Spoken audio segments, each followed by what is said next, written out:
In my previous video, I opened a challenge that I would make videos for the next 30 days to explore with you how I have spent my time here in Europe. I have previously studied in Finland and also in Germany. I have made a video about how much I spent before coming to Finland. All right. So I made that video. Maybe I would put it somewhere around here and you could check that video to know exactly how much you should expect to spend before coming to Finland. If this is the first time you're coming to my channel, do well to subscribe, like this video, and share with friends and family. So let's go into the business. In this video, I want to share with you some hidden costs of living as a student in Finland and also in Germany. This would help you to understand your likely living expenses in Finland or in Germany, especially for those that are coming in August or those that are coming in September. So you would be able to plan your financial expenses, all right? So the very first part of it, which I will talk about, is the grocery. You go to the grocery stores to buy your food and to buy your foodstuffs, whatever you eat. For me personally, I usually go weekly on Saturdays. So when I go on Saturdays, I buy exactly what I need to eat for the rest of the week. In Finland, I spend 50 euros weekly. I know for some people it is more than that, but if I want to, maybe sometimes I need to go to African stores, it could be more than 50 euros when I'm buying African stores. If you patronize more of African stores, then you are likely to spend more than 50 euros weekly. But if you patronize the local stores like Lidl, you can still manage to spend 50 euros weekly.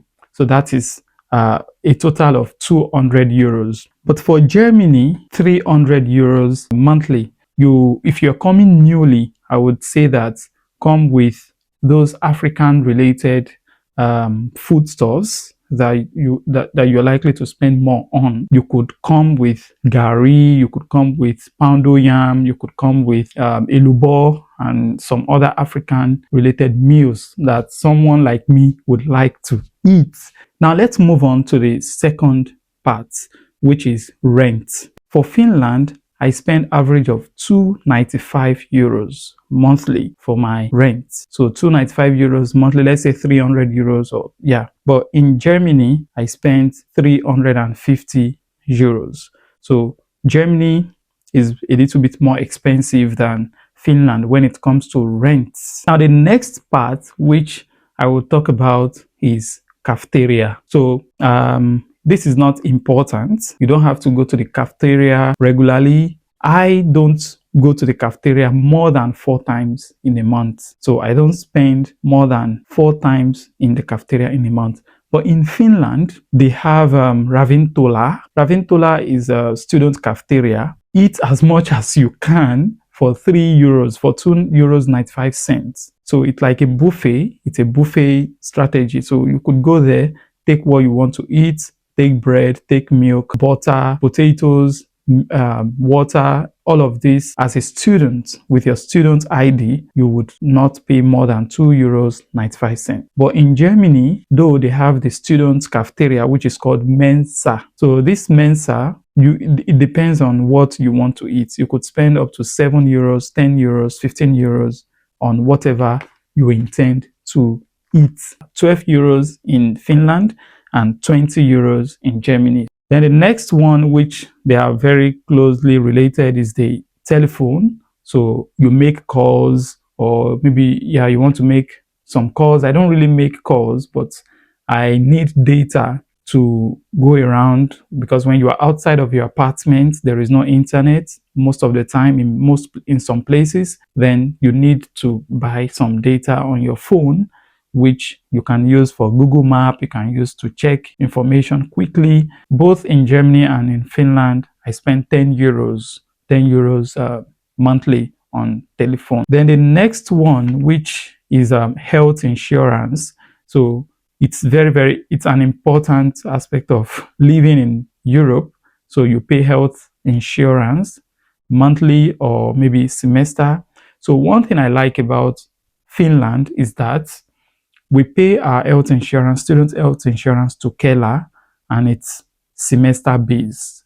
So let's say in 4 months, you pay 36 euros in 4 months, and you can go to the hospital anytime. But you have to pay, it is compulsory. But you see, Germany has a different way. So as a student, you would pay up to 120 euros monthly for health insurance. So this is a bit of expensive in Germany for health insurance. So, but yeah, that's exactly how it is in Germany. So you pay 120 euros monthly for what's it called, health insurance. Then the next is transport.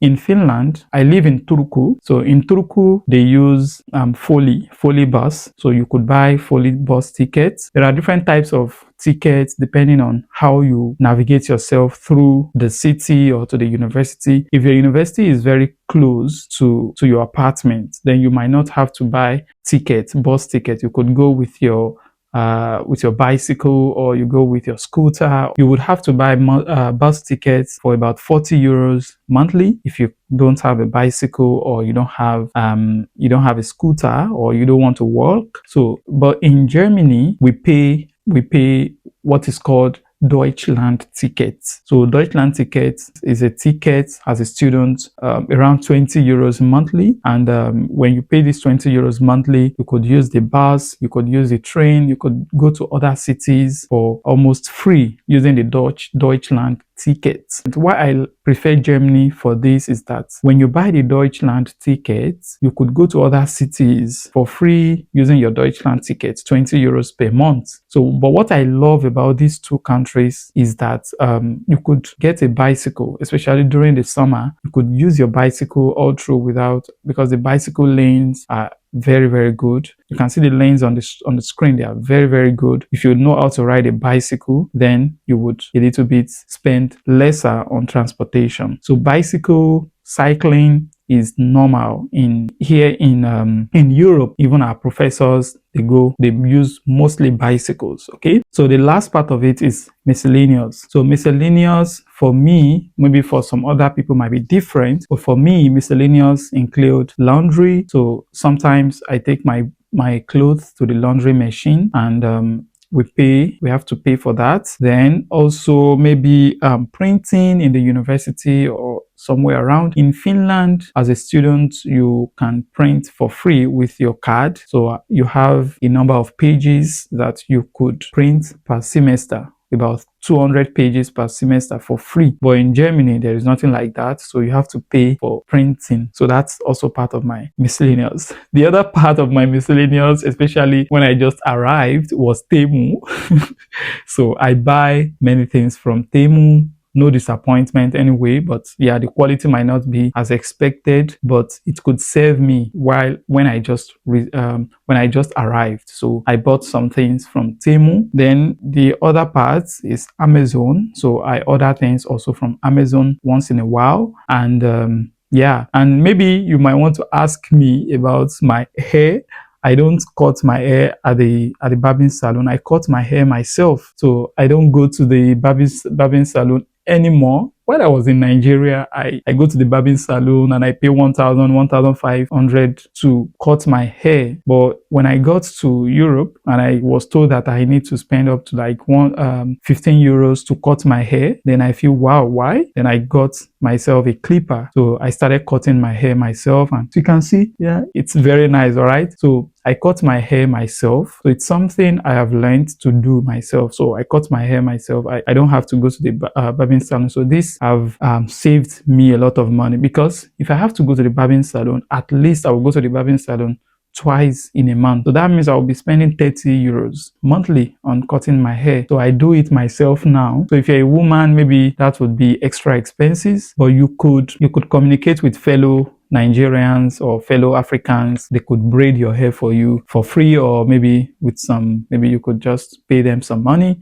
So in total, in Finland, I spend average of 650 euros, while in Germany, I spend average of 950 euros monthly. So you will see the gap. The gap is about 300 euros difference. So the reason is the health insurance part, the cost of living a little bit is higher a little bit. So these are differences between these two countries if you want to study or if you're studying in these two countries. So these expenses can vary. So some people might spend even more than that. If you are the type that you go out regularly, you go out with friends regularly, you tend to spend more money.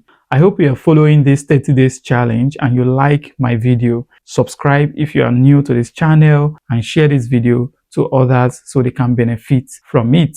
Thank you and see you tomorrow. Bye bye.